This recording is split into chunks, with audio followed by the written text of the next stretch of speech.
या आज की क्लास में हम लोग जो बात करेंगे, जॉन मिल्टन का एक सोनेट है। उस सोनेट का एक एक लाइन मैं एक्सप्लेन करूंगा। उसको लेकर के मैं बात करूंगा। सबसे पहले तो मैं बताना चाहता हूं कि जॉन मिल्टन एक ऐसे पोएट हैं जो कि एपिक पोएट के नाम से जाने जाते हैं। वो सोनेटियर भी रहे। एपिक पोएट वो जिन्होंने महाकाव्य लिखा। उन्होंने दो बड़े महाकाव्य लिखे। दो बड़े महाकाव्य में अगर आप देखेंगे, पैराडाइज लॉस्ट है, पैराडाइज रिगेन्ड उन्होंने लिखा। और जॉन मिल्टन जिस एज से बिलोंग करते हैं, that is known as Puritan age. Puritan age जो एलिजाबेथन एज के बाद आया हुआ, तो वो प्यूरिटन एज रहा है। जॉन मिल्टन सोनेटिया भी थे। उनका जो सोनेट है उसमें रिलीजियस स्पिरिट आपको नजर आएगा, रिलीजन का झलक देखने को मिलेगा। दूसरा एक इम्पोर्टेंट चीज है कि जॉन मिल्टन का जो सोनेट है वो लैटिन भाषा में उन्होंने लिखा था। और जो जॉन मिल्टन का एज था, वो एज जो है पॉलिटिकल हम ड्रम का एज था, सिविल वॉर का एज था, राजा का और जनता की लड़ाई का एज था, जिसमें जनता ने अपने राजा का ही हत्या कर दिया था। इस सब सिचुएशन में, खैर वो तो उनके समय की हम बात करें, लेकिन आज का जो मेन पॉइंट है कि हम जो है उनका एक सोनेट है जिसका नाम ऑन हिज ब्लाइंडनेस है, उनके अंधे होने पर। तो किसके अंधे होने पर? जॉन मिल्टन के अंधे होने पर। जॉन मिल्टन हुआ क्या था कि 1644 में और at the age of 52, at the age of 52, 52 साल की उम्र में 1644 में वो कंप्लीटली ब्लाइंड हो गए थे जो है। जॉन मिल्टन का जन्म 1608 ईस्वी में हुआ था। जॉन मिल्टन की मौत 1674 ईस्वी में हुई थी। कुछ पॉइंट्स हैं जो हमें ध्यान में रखना है। उनका जन्म 1608 ईस्वी में और उनका जो मौत हुई है 1674 ईस्वी में। तो अगर 44 में 1644 में नहीं, बल्कि अगर मैं बात कहूं कि at the age of 52, at the age of 44 and in 1652, यहाँ पे हमें सुधार करने की जरूरत है कि एट द एज ऑफ 44, 44 साल की उम्र में और 1652 में वो अंधे हुए थे। इसके अलावा जॉन मिल्टन को लेकर के अगर आप बात करते हैं तो जॉन मिल्टन सोनेटियर है। सोनेट आपको पता 40 लाइन्स पोयम होती है। उनका जो सोनेट है वो पेट्रार्चन मॉडल पर है। किस मॉडल पर है? Petrarchan, PETRARCHAN। पेट्रार्चन कौन थे? पोएट पेट्रार्च एक थे।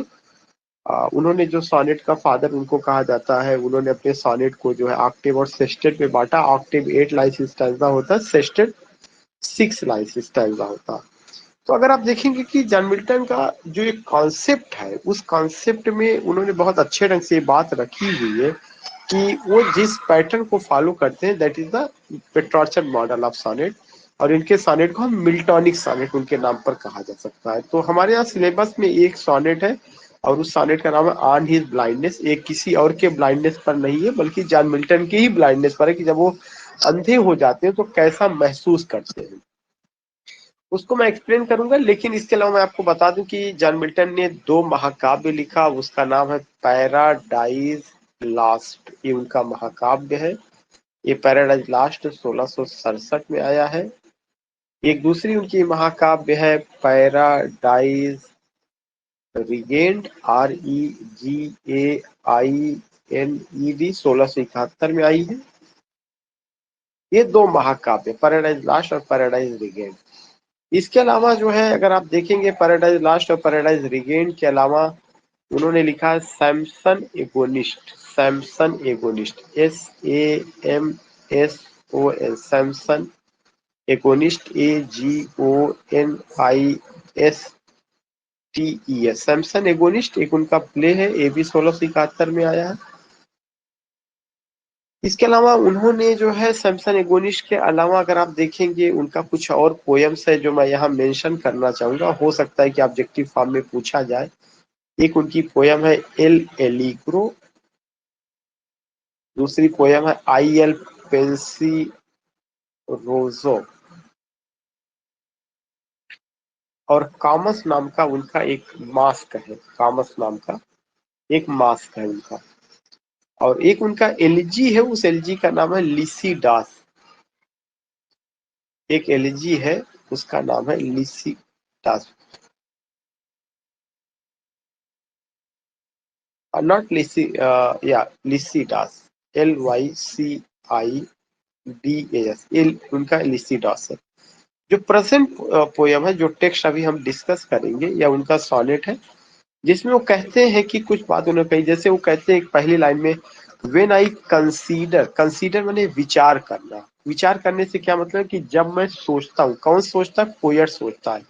पोएट क्या सोच रहा है? How my light is spend, मेरे आंख की रोशनी कैसे चली गई। हाउ, कैसे, माई, मेरी लाइट, रोशनी, स्पेंड, खर्च हो गई। मैंने आपको बताया कि एक समय ऐसा आता है कि जॉन मिल्टन जो है कंप्लीटली ब्लाइंड हो जाते हैं। कब ब्लाइंड हो जाते हैं? एट द एज ऑफ 44, 44 साल की उम्र में, 1652 ईस्वी में। जब वो अंधे हो जाते हैं तो कुछ लिख पढ़ नहीं पाते, बहुत बेचैन रहते हैं। उनका ख्वाब है बहुत कुछ लिखने का, पढ़ने का, बहुत कुछ करने का, वो लिख पढ़ नहीं पाते। तो जब लिख पढ़ नहीं पाते तो वो कहते हैं कि जब मैं कंसीडर करता हूँ, जब मैं विचार करता हूँ, how my light is spent, मेरे आंख की रोशनी कैसे चली गई, eri half my days, eri माने बिफोर, इरी माने बिफोर, इरी का मतलब क्या है? Before, BEFOR। बिफोर से क्या मतलब? उन्होंने ये बताया कि वो ये कहते हैं कि जब मैं सोचता हूँ कि आखिर मेरे आंख की रोशनी कैसे चली गई, हाफ माई डेज, अभी जबकि मैं अपनी जिंदगी का आधा जीवन भी नहीं जी पाया। 44 साल की उम्र में अंधे हो गए थे, तो ये कह रहे हैं कि इतने कम उम्र में मैं कैसे अंधा हो गया। इरी हाफ माई डेज, मेरे जीवन का अभी जो समय है वो आधा जीवन भी नहीं गुजरा हुआ है, अभी कुछ ईयर्स मेरी लाइफ के गुजरे हैं। और ये कैसे संभव है या कैसे हुआ कि आई बिकेम ब्लाइंड। और जब वो अंधे हो गए तो कहते हैं ये दुनिया मुझको कैसे नजर आ रही, in this dark world and wide, यह जो दुनिया है डार्क है। डार्क माने अंधेरे से परिपूर्ण है, अंधेरे से भरी हुई है। वाइड का मतलब होता है बहुत विस्तृत है। मतलब इस अंधेरी दुनिया में एक अंधा आदमी कहाँ जाएगा? यह दुनिया बहुत बड़ी है, और ऊपर से यहाँ पे अंधकार है, रोशनी नाम की चीज नहीं है, कोई किसी की सहायता करने को तैयार नहीं है। तो ऐसी अंधेरी दुनिया में और ऐसी विस्तृत दुनिया में आखिर मैं कहाँ जाऊंगा? In this dark world and wide and that one talent, और कहते हैं कि जबकि मेरे पास केवल एक योग्यता थी, एंड दैट वन टैलेंट, और मेरे पास केवल एक योग्यता थी, which is death to hide, जिसको मौत के बाद ही छिपाया जा सकता था। एंड और दैट की वन टैलेंट, मेरे पास एक योग्यता थी, विच इज, जिसको की डेथ, मरने के बाद, हाइड, छिपाया जा सकता है। कह रहे मेरे पास एक योग्यता थी जिसको कि मरने के बाद ही छिपाया जा सकता था। वह कौन सी योग्यता थी? वह योग्यता उनके लिखने पढ़ने की।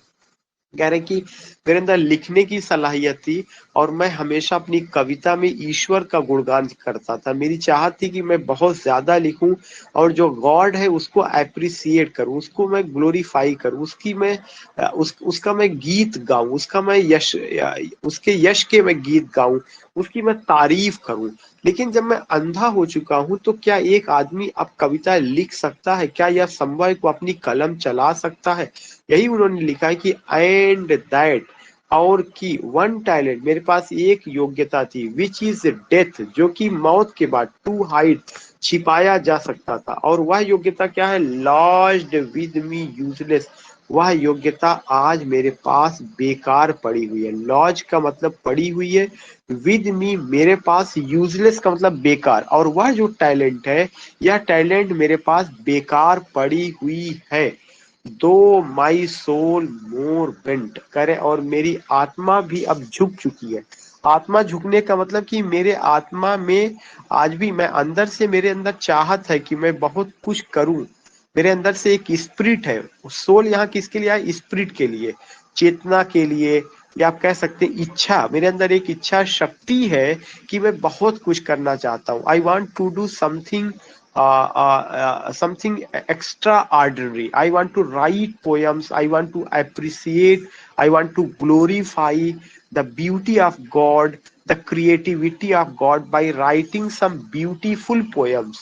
लेकिन एक अंधा आदमी यह कैसे कर सकता है? और जब मैं अंधा हुआ हूँ तो अभी मैं अपनी जिंदगी की पूरे दिन भी नहीं गुजार पाया, आधी जिंदगी भी नहीं गुजार पाया। बीच जिंदगी के बीच रास्ते में ही मैं कंप्लीटली अंधा हो गया, and it's not possible to write the beautiful poems and to appreciate God. उसके बाद कह रहे हैं though my soul more bent. Now he says that, what does he says कि अभी भी इच्छा है मेरे मुझे कुछ करने की, लेकिन ये काम अब संभव नहीं मैं इसे कर पाऊं। फिर कह रहे कि टू सर्व, मेरी इच्छा है कि मैं सेवा करना चाहता हूँ। Therewith my maker, maker माने बनाने वाले का, मेकर या कैपिटल लेटर किसके लिए आया, गॉड। कह रहे कि मेरी ख्वाहिश है कि मैं अपने बनाने वाले, मैं अपने परम पिता परमेश्वर, मैं उस ईश्वर की सेवा करना चाहता हूँ, उसकी मैं इबादत करना चाहता हूँ। एंड प्रेजेंट, और मैं चाहता हूं कि प्रेजेंट जब उपस्थित किया जाए माई ट्रू अकाउंट, मेरा सच्चा हिसाब किताब। मैं इतनी ईश्वर की सेवा करना चाहता हूं, जो भी मेरे पास टैलेंट है, लिखने का, बोलने का, राइटिंग का, या आप कह सकते हैं एक्सप्रेशन का, शेयरिंग ऑफ नॉलेज का, एक्सप्रेशन ऑफ थॉट का, जो भी मेरे अंदर टैलेंट है उसके माध्यम से मैं ईश्वर की सेवा करना चाहता हूँ। सेवा करने का मतलब कि मुझे ईश्वर ने एक अपॉर्चुनिटी दी है, उसको मैं बहुत ज्यादा उसके साथ बात करना चाहता हूँ। करें to serve therewith my maker, मैं अपने मेकर की, अपने बनाने वाले की सेवा करना चाहता हूँ। And present my true account, और मैं अपना सच्चा हिसाब किताब उसके सामने रखना चाहता हूँ। नहीं, मैं नहीं रखना चाहता, वो कहते हैं जब मेरा सच्चा हिसाब किताब, जब मेरा हिसाब किताब रखा जाए, जब वो मेरे मरने के बाद मेरे रजिस्टर को खोले, मेरे रजिस्टर को ओपन करे, लेस्ट कहीं ऐसा ना हो, लिस्ट माने कहीं ऐसा ना हो। ही किसके लिए आया, गॉड के लिए। ही रिटर्निंग चाइल्ड, रिटर्निंग मतलब बदले में, चाइल्ड माने फटकारना, कहीं ऐसा ना हो कि वह बदले में मेरे ऊपर फटकार लगाए, मुझे डांटे। फटकारना और डांटने से सीधा सा मतलब है कि कहीं ऐसा ना हो कि अल्लाह पाक या ईश्वर जब मेरा हिसाब किताब ले और कहे मैंने तुम्हें धरती पर भेजा, लेकिन तुम्हारा रजिस्टर तो खाली है, जो तुम्हारा अकाउंट है उसमें तो ये है कि तुमने कोई काम ही नहीं किया है।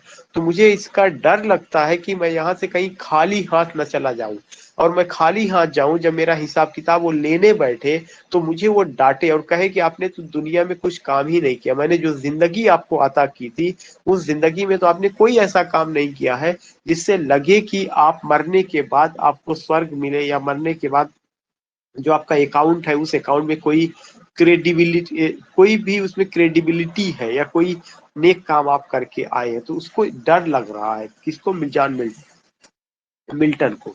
फिर करे कि doth God exact day Liber light D night, doth माने डज, वो क्वेश्चन यहाँ पूछते हैं, does God exact day Liber, क्या ईश्वर जो है उस आदमी से कठिन परिश्रम की उम्मीद करता है।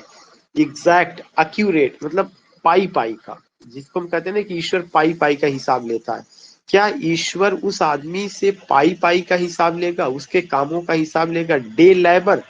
क्या ईश्वर उस आदमी के कामों का एक्यूरेट जिसे कहा जा सकता है, क्या उसका उसके ऐसे आदमी के कामों का पाई पाई हिसाब लेगा। लाइट डिनाइड, जिसके आंख की रोशनी चली गई है, जिसके आंख की रोशनी खत्म हो गई है। आई फॉन्डली आस्क, मैंने मूर्खतापूर्ण सवाल किया। उसको बाद में मिल्टन को एहसास होता है कि ये सवाल मेरा जो है वह मूर्खतापूर्ण है, और इस मूर्खतापूर्ण सवाल पे मुझे पछतावा हो रहा है। और वो कहते हैं क्या ईश्वर ऐसे आदमी से काम की उम्मीद करता है, या उसके एक एक क्षण का, एक एक मिनट का उसके काम का हिसाब लेगा जो अंधा हो चुका है, या ऐसा आदमी जो लूला हो, लंगड़ा हो, बहरा हो, डिसेबल हो, फिजिकली डिफॉर्म हो, वह कंप्लीट ना हो, क्या उससे भी वह काम का हिसाब लेगा। बट पेशेंस, उसके बाद मिल्टन को एहसास होता है कि मैं गलत क्वेश्चन कर रहा हूँ ईश्वर से, बट पेशेंस, लेकिन धैर्य पूर्वक। टू प्रिवेंट, मिल्टन अपने आप को रोकते हैं, कहते हैं हमें ऐसा क्वेश्चन ईश्वर से नहीं करना चाहिए। दैट मर्मर, और खुद ही बड़बड़ाते हुए, सून रिप्लाईज, वो उत्तर देते हैं, और अपने ही क्वेश्चन का उत्तर जॉन मिल्टन देते हैं।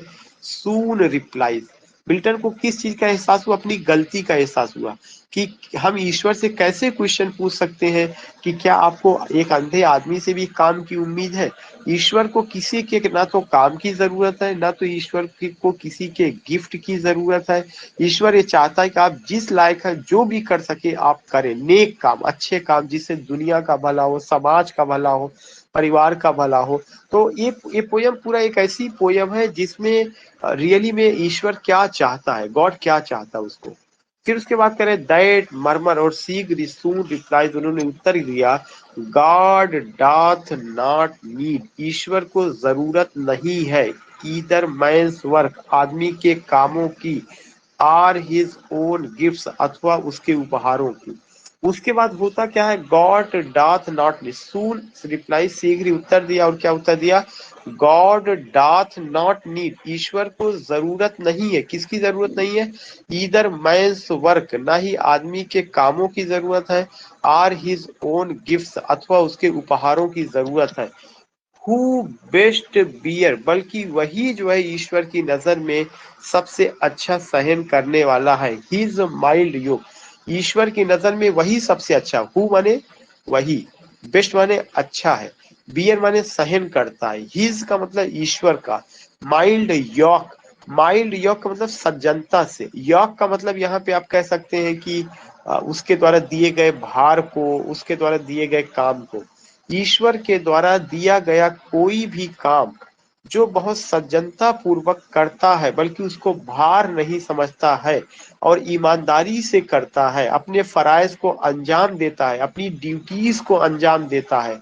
और बेहतरीन बातें करता है, अच्छे रास्ते पर लोगों को ले जाने की बात करता है, अच्छी बात सिखाता है, वही ईश्वर की नजर में सच्चा उपासक है। तो उन्होंने क्या बताया, God doth not need either man's work, ईश्वर को ना तो आदमी के काम की जरूरत है, ना ही उसके गिफ्ट की जरूरत है, हु वही बेस्ट सबसे अच्छा है, बियर जो सहन करता है, हिज माइल्ड योग ईश्वर के द्वारा दिए गए जिम्मेदारियों को, इसके अलावा दे सर्व हिम बेस्ट, वही उसके सबसे अच्छे उपासक है, दे माने वही, सर्व माने उपासक है, सेवा करने वाला है, हिम ईश्वर का, बेस्ट माने सबसे अच्छे उपासक है। फिर बता रहा है हिज स्टेट जो ईश्वर का राज्य है, इज किंगली वह बादशाहत है, ईश्वर की का जो राज्य है वह बादशाहों का राज्य है, वह बादशाह जैसा है, उसके राज्य में कोई डाउट नहीं है। Thousands at his beating speed, हजारों कार्यकर्ता, थाउजेंड माने हजारों, बिडिंग का मतलब एक आदेश पर, स्पीड का मतलब गति में आ जाते हैं, कह रहे कि हजारों कार्यकर्ता, हजारों फरिश्ते, हजारों देवदूत, हजारों इंसान, हजारों आप कह सकते हैं कि जो है मखलूक, जो दूसरे किस्म के हजारों लाखों मखलूक उसके एक इशारे पर हरकत में आ जाते हैं, काम करने को तैयार होते हैं। तो ऐसा नहीं कि ईश्वर को आदमी के काम की जरूरत है, या ईश्वर को आदमी के गिफ्ट की जरूरत है, या ईश्वर को आदमी के जो है जो ड्यूटीज को, फराइज को अंजाम देता उसकी जरूरत है। God doth not need either man's work और हिज ओन गिफ्ट, बल्कि वो कहते हैं कि ईश्वर की नजर में वही सच्चा उपासक है जो उसके द्वारा दी गई जिम्मेदारियों को सज्जनता से, मासूमियत के साथ, प्रेम से, खुशहाली के साथ, उसके द्वारा दिए गए कार्यों को, उसके द्वारा दी गई ड्यूटीज को और बहुत ईमानदारी के साथ खुशी खुशी अंजाम देता रहे, ईमानदारी से सारे काम को करता रहे, वही ईश्वर की नजर में सच्चा उपासक है। अगर कोई ये सोचता है कि वह जो काम कर रहा है उससे वह ईश्वर को खुश करने के लिए कर रहा है, तो ये गलत है। ईश्वर ईश्वर किसी के काम से खुश नहीं हो सकता है अगर ये नियत हो गई, बल्कि ये है कि हम ईश्वर के क्या है, हम उसके नौकर हैं, वो हमारा मालिक है, उसने हमें बनाया, जीवन दिया, खाना दिया, पानी दिया, घर दिया, कपड़ा दिया, मकान दिया, सलाहियत दी कि आसमानी किताबें उतारी, नबी दिए, रसूल दिए, पैगंबर दिए, अच्छाई और बुराई की हकीकत को बयां किया और हमें एक अच्छा इंसान बनाया, पथ प्रदर्शक बनाया। तो इन सारी चीजों को लेकर के वहां पे आप देख सकते हैं कि ये सारी चीजें, तो वही बता रहे हैं कि हजारों देवदूत या हजारों फरिश्ते जो है उसके आदेश का फॉलो करने के लिए हमेशा तैयार रहते हैं, एक एक आदेश पर हमेशा तैयार रहते हैं, at his bidding speed and post over land and ocean without rest, और वे क्या कर जाते हैं, लैंड में, लैंड माने जमीन पर, ओशन माने समुद्र में, और वे फरिश्ते जो है पूरे जमीन पर बिखर जाते हैं, पूरे समुद्र में बिखर जाते हैं, विदाउट रेस्ट बगैर आराम किए हुए, एंड पोस्ट ओवर लैंड, और वो लैंड पे चले जाते हैं, ओशन समुद्र में चले जाते हैं, विदाउट रेस्ट बगैर आराम किए हुए। दे आल्सो सर्व, वह वे भी ईश्वर के अच्छे उपासक है, who only stand and wait, जो केवल खड़े रहते हैं और इंतजार करते हैं। बहुत सारे फरिश्ते, बहुत सारे इंसान ऐसे हैं जिनको ईश्वर के द्वारा दिए गए काम को करने का मौका नहीं मिल पाता। उनका एक ही काम होता है, वो केवल जो है खड़े रहते हैं और इंतजार करते हैं कि कब ईश्वर जो है का कोई आदेश मिले और वो काम करे। तो वो वेटिंग लिस्ट में होते हैं। वेटिंग लिस्ट में भी रह करके अगर वे ईश्वर के आदेशों को फॉलो करने के लिए इंतजार कर रहे हैं, तब भी वे ईश्वर के ट्रू उपासक है, सच्चे उपासक है। तो इस तरह से उन्होंने बताया कि कौन ईश्वर का सच्चा उपासक है। मैंने आपको पहले बता दिया कि यह पोयम बहुत ही ब्यूटीफुल सॉनेट है, जो मिल्टन के अंधे होने पर लिखी गई। वो 44 साल की उम्र में 1652 में अंधे हो जाते हैं। मिल्टन एक पोएट है, सोनेटियर है, ड्रामेटिस्ट है। उन्होंने 2 महाकाव्य लिखा है, पैराडाइज लॉस्ट, पैराडाइज रिगेन, जो 1667-1671 में आई है। उन्होंने एक प्ले लिखा सैमसन एगोनिस्ट, जो 1671 में। उन्होंने 2 ब्यूटीफुल लिरिक लिखा, जिसका नाम है आई एल पेंसिरोसो, और एक और है आपका, अभी अभी मैंने बताया था, आई एम जस्ट मिसिंग। एक आई एल पेंसिरोसो है और एक एल एलिग्रो है। एल एलिग्रो का मतलब होता है कि a poet in happy mood. Il Penseroso का मतलब पोएट इन थॉटफुल और सैड मूड करके। एक उन्होंने एलिजी लिखा जिसका नाम है लिसिडास, एडवर्ड किंग की डेथ पर लिखा है। एक उन्होंने मास्क लिखा जो कामस है, कामस नाम का एक मास्क उन्होंने लिखा हुआ है। So these things you see, these things you find. उसके अलावा ये जो सॉनेट है पेट्रार्चन मॉडल पर है। पेट्रार्चन मॉडल का जो सॉनेट होता है वो ऑक्टेव और सेस्टेट में डिवाइड होता है। Octave 8 line stanza, sestet 6 line stanza होता है। और इसका जो राइम स्कीम है A B B A C D E इस तरह से चलता है। इस तरह की चीजें हैं जो मैंने अभी आपसे जिक्र किया। अब इसमें मीनिंग एक जगह when Milton write that one talent which is dead to hide is specifically alluding to the parable of the talent in the gospel of Matthew. ये जो टैलेंट है ये उन्होंने बाइबल से भी लिया हुआ और गॉस्पेल ऑफ मैथ्यू का जिक्र किया। किसका जिक्र किया? गॉस्पेल ऑफ मैथ्यू का। तो Asiya, just I want to know कि ये चीज आपको समझ में आ गया। Give me your response as soon as possible. आसिया,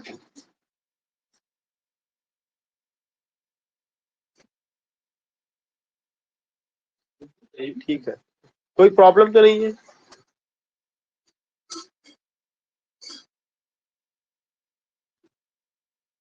तो in this way I have covered this particular poem also. Meet you next day एक नई पोएम के साथ। आप इसे करते रहिएगा और इसमें मैंने कुछ नोट्स भेजा, उस नोट्स को बना लीजिएगा। ऑब्जेक्टिव क्वेश्चंस आएगा, मिल्टन कब पैदा हुए, मिल्टन कब मरे, उस पर जो है। पहले तो अभी तक मैंने आपका subjective form of poetry cover किया, objective form of poetry cover किया, स्टैंजा को कवर किया। अब हम क्या चीज कवर करें? पोएम्स को कवर कर रहे हैं। और लोग ज्वाइन ही नहीं कर रहे, ना जाने उनके साथ क्या दिक्कत है, क्या प्रॉब्लम, व्हाट दे वांट। ठीक है।